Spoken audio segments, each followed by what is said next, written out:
Perkenalkan, nama saya Dewi Willing. Saya dari kelompok 7 akan mempresentasikan materi tentang manajemen sumber daya manusia, fungsi operasional. Pendahuluan, manajemen SDM perusahaan adalah kegiatan manajemen atau pengelolaan atas semua personil atau SDM perusahaan.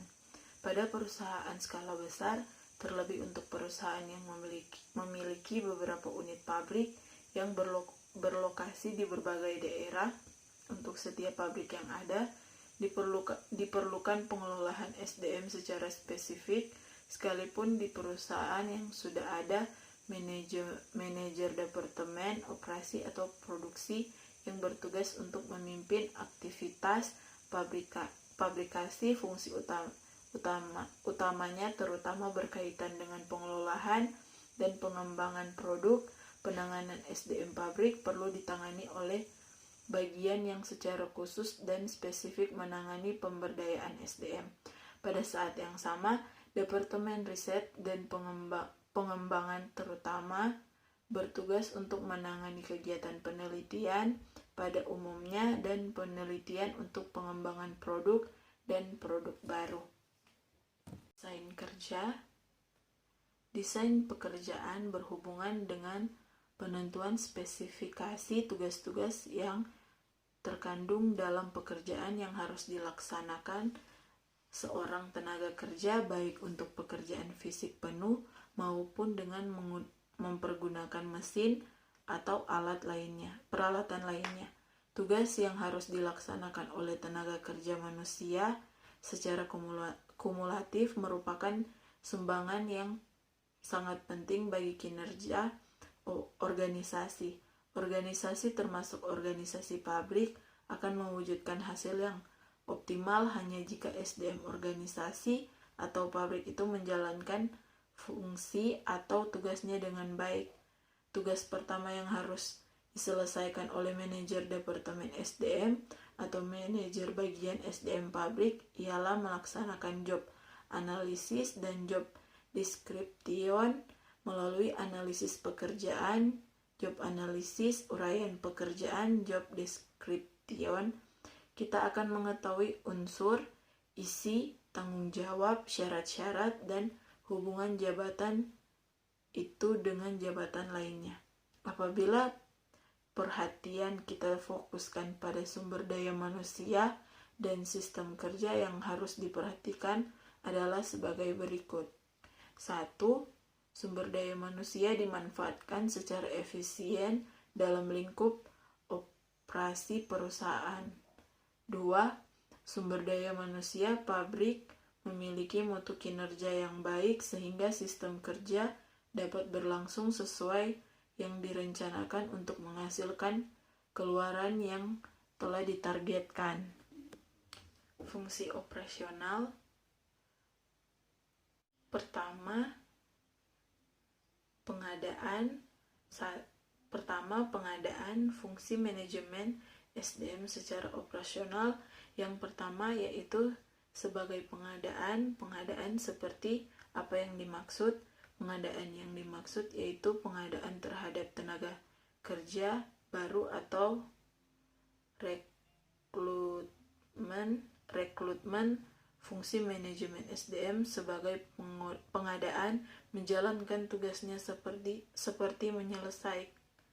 penyelesaian serta penempatan karyawan dalam perusahaan. 2. Pengembangan serta melakukan pengembangan. Hal ini dilakukan dengan tujuan untuk mengembangkan kualitas SDM demi meningkatkan keahlian. Peningkatan keahlian ini dilakukan melalui pelatihan. Proses pelatihan biasanya dilakukan saat karyawan sudah diterima dari seleksi penerimaan. 3. Kompensasi. Fungsi operasi selanjutnya yaitu kompensasi atau pemberian upah. Kompensasi merupakan salah satu elemen penting dalam organisasi. Semua upah dari tenaga kerja yang telah yang telah berkontribusi diatur oleh manajemen SDM pada fungsi operasional ini. 4.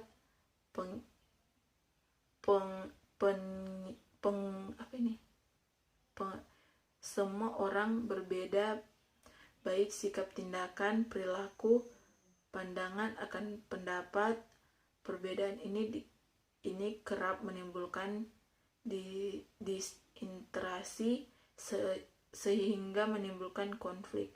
Oleh karena itu, diperlukan proses integrasi atau penyatuan. Dalam proses penginteraksian, individu akan diminta untuk merubah pandangan, kebiasaan, sikap serta sikap yang kurang menguntungkan bagi perusahaan.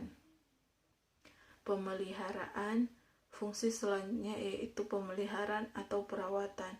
Untuk mempertahankan kondisi sumber daya manusia yang telah ada, diperlukan pemeliharaan sumber daya manusia dilakukan dengan menjaga dan meningkatkan kemampuan sumber daya manusianya.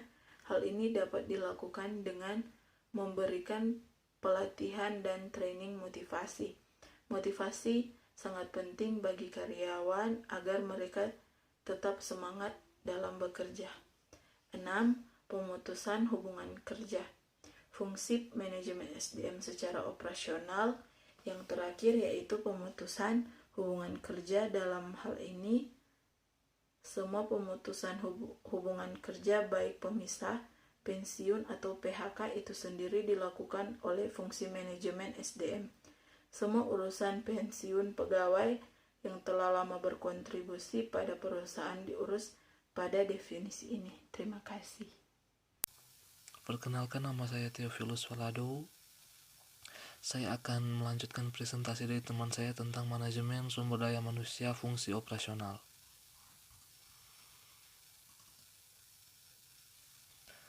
DiCenso and Robbins menyatakan bahwa fungsi manajemen sumber daya manusia terdiri dari 1. Staffing, recruiting, selection, separation, and diversity. 2. Training, development, careers, continuous learning, and mentoring. 3. Compensation, based pay on market for performance benefit beyond financial. 4. Employee relation, communication, grievance, dispute resolution, union relation, safety and health. Komponen desain pekerja. Menurut Russell dan Taylor, Chase Aquilano, Chase, Dirvisitos, serta Render dan Heiser, pada dasarnya 6 komponen desain pekerjaan yang harus diperhatikan, yaitu 1. Spesialis pekerjaan tenaga kerja. Adam Smith mengemukakan pentingnya desain pekerjaan sebagai variabel manajemen SDM di pabrik. Smith mengatakan bahwa pembagian tenaga kerja yang juga dikenal dengan istilah spesialisasi tenaga kerja dan pekerjaan akan membantu menekan biaya tenaga kerja dengan beberapa cara karena hal-hal berikut. SDM pabrik mengalami pengembangan keterampilan dan proses belajar yang lebih cepat karena adanya pengulangan pekerjaan. B. Waktu yang terbuang berkurang karena SDM pabrik tidak terganti-ganti pekerjaan atau peralatan. C. Peralatan yang terspesialisasi akan berkembang dan investasi akan berkurang karena setiap SDM pabrik yang memiliki hanya kebutuhan sedikit peralatan untuk melaksanakan tugas tertentu. 2. Perluasan pekerjaan. Ada berbagai cara untuk memodifikasi pekerjaan, yaitu antara lain sebagai job enhancement, pelebaran pekerjaan, di mana pada pekerjaan SDM pabrik yang bersangkutan ditambahkan tugas-tugas yang lain membutuhkan keahlian yang sama. Misalnya seorang juru ketik yang memiliki sisa waktu yang cukup luang diberi tugas tambahan untuk mengatur RSPD, lemari arsip, waktu luang yang tidak terbuang percuma dan tidak menimbulkan kebosanan karena mereka memiliki pekerjaan tambahan yang bermanfaat. B.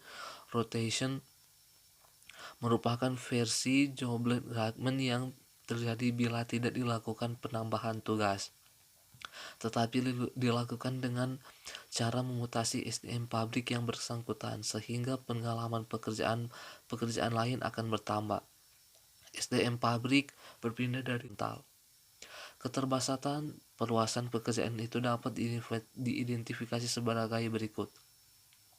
Biaya modal dapat meningkat ke level yang lebih tinggi. Perluasan pekerjaan kadang-kadang membutuhkan tambahan fasilitas, dan tambahan fasilitas itu umumnya membutuhkan tambahan biaya. Pengeluaran tambahan modal ini harus diimbangi oleh penghematan efisiensi yang lebih besar atau melalui harga jual yang lebih tinggi. Beberapa studi mengidentifikasi bahwa banyak SDM pabrik memilih pekerjaan yang sederhana dan kurang rumit.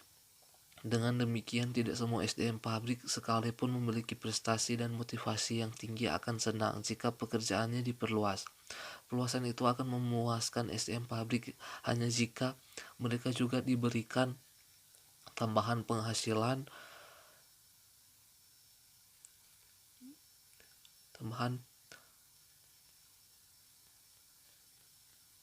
yang seimbang.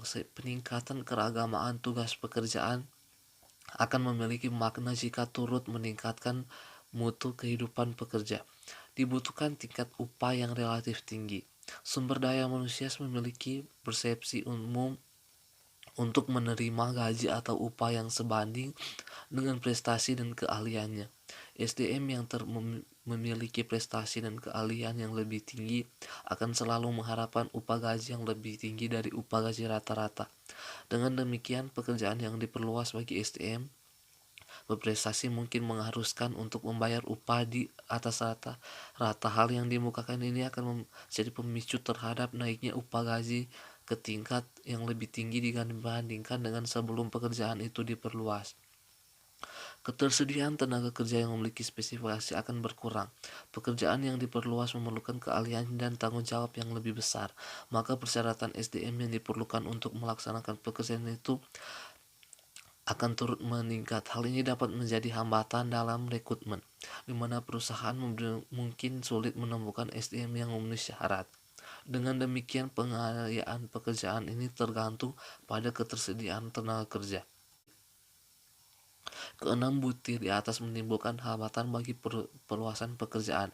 Praktik-praktik perluasan beban kerja dapat memperbesar biaya. Oleh karena itu, sebuah perusahaan yang bermaksud mengubah metode, misalnya melakukan perluasan beban kerja, perlu memikirkan apakah strategi itu akan memberi manfaat kepada keunggulan kompetitif, yaitu keunggulan biaya melalui penghematan, proses pengembangan metode spesialisasi menuju kelompok kerja yang mandiri oleh Render dan Heiser. Di sini ada rumus spesialisasi, naik ke perluasan beban pekerja, terus naik ke pengayaan pekerja, lalu ke pemberdayaan SDM, lalu naik ke kelompok kerja yang mandiri. Mengandalkan kontribusi SDM, tanggung jawab SDM yang lebih besar, dukungan keterampilan yang lebih tinggi, dukungan teknologi yang lebih canggih. 3 aspek psikologi pekerjaan. Altman dan Render dan Jay mengungkapkan bahwa dalam mendesain pekerjaan, benaknya dapat mencakup hal-hal berikut. Variasi keahlian. Pekerjaan itu harus memiliki tuntutan kepada para pekerja untuk menggunakan berbagai keahlian dan bakat dalam melaksanakan pekerjaan yang dipercayakan agar memberikan hasil yang optimal. B. Identitas pekerjaan. Pekerjaan harus memungkinkan pekerja untuk memandang pekerjaan tersebut secara menyeluruh dan mengetahui awal dan akhir suatu pekerjaan. C. Pentingnya pekerjaan. Pekerjaan harus memberikan suatu perasaan kepada para pekerja bahwa pekerjaan tersebut akan memiliki kontribusi atau pengaruh terhadap kehidupan organisasi dan masyarakat serta kepada pribadi pekerja sendiri. D. Otonomi. Pekerjaan itu harus memungkinkan seseorang dalam melaksanakan pekerjaan yang dipercayakan mempunyai kebebasan, ketidaktergantungan dan keleluasaan. Umpan balik. Pekerjaan itu harus memberikan informasi yang jelas dan tepat waktu atas kinerja yang dicapai dan diperbandingannya dengan yang diharapkan. Mempertimbangkan kelima hal di atas secara proporsional ke dalam desain pekerjaan merupakan tindakan yang konsisten dengan job alignment dan job engagement dan pemberdayaan SDM pabrik. Kelompok kerja yang mandiri. 4. Kelompok kerja yang mandiri. Kelompok kerja yang mandiri adalah suatu kelompok kerja yang terdiri dari orang yang berdaya guna yang bekerja sama untuk mencapai tujuan yang sama.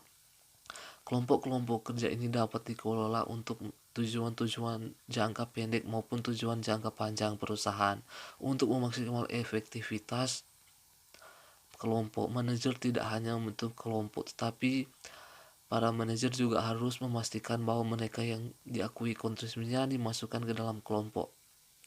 Memberikan dukungan manajemen, memastikan jenis pelatihan yang diperlukan, dan menyarankan tujuan yang jelas bagi kelompok tersebut. 5. Motivasi dan sistem insentif kompensasi. Motivasi adalah proses yang menjelaskan intensitas, arah, dan ketekunan seorang individu untuk mencapai tujuan. 3 elemen utama dalam definisi ini diantaranya adalah intensitas, arah, dan ketekunan. Intensitas dalam suatu perusahaan dapat berupa penghasilan selain upah atau gaji, seperti misalnya bonus. Bagi laba, komisi penjualan, dan sebagainya, upah dan gaji sebagaimana yang ditafsirkan dalam arti yang luas, mencakup semua bentuk kompensasi yang dibayarkan perusahaan kepada para SDM pabrik sebagai balas jasa atas prestasinya. Upah dan gaji lapsim diterima sebagai suatu yang memiliki makna yang sama. Namun demikian, dalam manajemen pabrik di antara upah dan gaji memiliki perbedaan. Upah biasanya dikaitkan dengan kompensasi yang dibayarkan kepada tenaga kerja tidak langsung atau perusahaan. Upah akan menjadi laba unsur harga pokok, sedangkan gaji harus masuk dalam golongan biaya umum dan menjadi beban rekening rugi laba. Selain upah dapat berdasarkan unit yang dihasilkan pekerja, upah prestasi atau pitch based wage dan dapat pula berdasarkan waktu.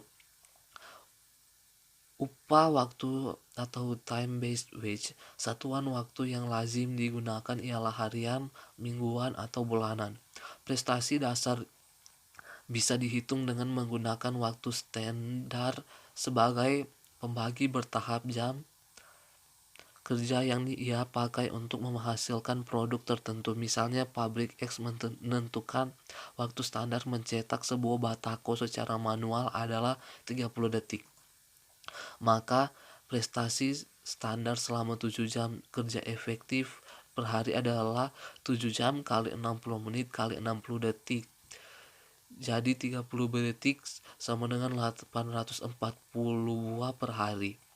Apabila pekerja menghasilkan 1000 per hari, atas kelebihan di atas prestasi standar akan dibayarkan bonus. Untuk mereka yang memiliki prestasi kerja di bawah 800 unit hanya akan menerima upah sebesar upah dasar. Perkenalkan, nama saya Agnes Monika Syahan akan melanjutkan presentasi dari teman saya. Yang keenam, tentang ergonomis dan metode kerja. Manajer operasi harus mampu membangun hubungan dengan baik antara manusia dengan mesin. Studi mengenai hubungan itu dikenal dengan istilah ergonomi. Ergonomi berarti studi tentang kerja, mencangkup gerakan yang diperlukan, lamanya waktu yang diperlukan, dan besarnya energi atau kalori yang harus dikeluarkan untuk menghasilkan suatu ergo. Teknik-teknik metode kerja digunakan untuk menganalisis hal-hal berikut. Yang pertama, perpindahan atau pergerakan SDM pabrik atau bahan baku. Analisisnya dilakukan dengan mempergunakan diagram arus dan diagram proses dengan detail yang bermacam-macam. Kedua, kegiatan manusia serta mesin dengan kegiatan awak mesin. Yang ketiga, gerakan tubuh, utamanya lengan dan tangan. Selanjutnya, tentang pengukuran kinerja. Pengukuran kinerja diperlukan untuk menentukan hasil kerja yang dicapai oleh seseorang pekerja atau sekelompok pekerja. Hasil yang dimaksud terkait dengan lamanya waktu yang diperlukan seorang pekerja untuk menyelesaikan pekerjaan yang dipercayakan. Semakin pendek waktu yang diperlukan untuk menyelesaikan pekerjaan satu unit, akan semakin banyak hasil kerja yang dapat dihasilkan. Sebaiknya, semakin panjang waktu yang diperlukan untuk menyelesaikan tugas yang dimaksud, akan semakin sedikit hasil kerja yang diselesaikan. Pengelolaan SDM yang efektif ditandai oleh kemampuan mendorong SDM pabrik untuk menyelesaikan tugas pekerjaannya. Paling tidak, sama dengan waktu normal atau waktu standar untuk menetapkan waktu standar ini. Pada dasarnya, waktu standar atau standard time adalah siklus waktu yang diperlukan oleh seseorang tenaga kerja untuk menyelesaikan suatu unit operasi atau kegiatan dengan mempergunakan metode kerja yang dianjurkan sesudah menghitung keluangan waktu yang diizinkan untuk melakukan kegiatan seperti duduk, makan siang, atau merenggangkan otot. Selanjutnya juga dikenal dengan waktu normal atau normal time, yaitu waktu rata-rata secara normal dapat dicapai oleh tenaga kerja pada umumnya untuk menyelesaikan suatu pekerjaan atau bagian dari pekerjaan untuk mempergunakan metode yang dianjurkan dengan membandingkan waktu actual time untuk menyelesaikan suatu pekerjaan dengan waktu normal. Berikut ini adalah tabel tenaga kerja, waktu normal, waktu aktual, dan level kinerja, di mana tenaga kerja ABCD mempunyai waktu normal 9,9 menit, di mana A mempunyai waktu aktual 99 menit dan level kerja 110 menit. Yang B, waktu aktualnya 10 menit dan level kerjanya 99%. Yang C, waktu aktual 11 menit dan level kinerjanya 90%. Dan yang terakhir yaitu tenaga kerja D, waktu aktualnya 9 menit dan level kinerjanya 110 menit. Kita masuk ke contoh soal, misalnya sebuah kedai makan siap saji antara lain membuat martabak super. Pengerjaan sampai selesai digoreng rata-rata memerlukan waktu 10 menit, menghasilkan 4 buah martabak atau rata-rata per unitnya 2,5 menit. Level kinerja diperkirakan 115%, kelonggaran waktu 10%, jam kerja 10 jam per hari. Ditargetkan apabila seorang tenaga kerja dapat menyelesaikan 160 buah martabak per hari, yang bersangkutan akan menerima 1.500 per jam, dan atas kelebihan di atas 160 buah akan menerima bonus sebesar Rp15 per buah. Hitungan waktu normal, waktu standar, dan upah yang diterima pekerja termasuk bonusnya. Pembahasan. Target keluaran standar sama dengan 187,85 buah atau dibulatkan 188 buah. Upah dasarnya 10 jam dikali 1.500 sama dengan 15.000. Bonusnya sebesar Rp420.